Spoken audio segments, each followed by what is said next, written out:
बासंती माँ दुर्गा मूर्ति विसर्जन को नहीं क्षोभ।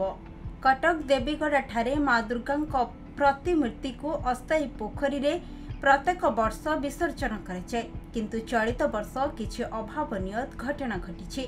माँ बासंती दुर्गा को विसर्जन करने को चिन्हट होइथिबा अस्थायी पोखरी पानी अस्वच्छ हेबा सह एगुड़िक दुर्गंधयुक्त जल बोली स्वेच्छासेवी कहिथिले। जेहेतु माँ समस्तक आस्थार सह जड़ित, तेणु एभली अशुद्ध और दुर्गंधयुक्त पानी रे माँ को विसर्जन होई परिबो नाही बोली सेमाने विरोध करने सह माँ मूर्ति को घंटा घंटा धरी सेहिटारे विसर्जन न करी स्वच्छ पानी पाई दाबी करथिले। तुरंत यार समाधान मध्यम करा जायथिला। दाबी नहीं आज्ञा गोटे निंदाजनक घटना जोटा कि आज्ञा कृत्रिम जो करथिले पानी मूर्ति विसर्जन पाई जो बड़ा पानी ता भीतर फुल करथिले ताको देखि बहुत निंदनीय। आमे सोशल मीडिया रे पकेला परे सब एकजुट हेइछु, काम चलछि। एबे भी प्रचेष्टा करछु 2-3 घंटा भीतर केमते फ्रेश पानी पड़े कि मां को लास्ट विसर्जन करा जिवो।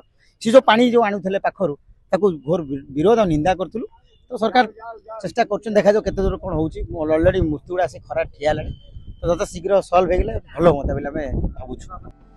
कटकरू आरित कुमार महापात्रंक रिपोर्ट, खबर ओडिशा।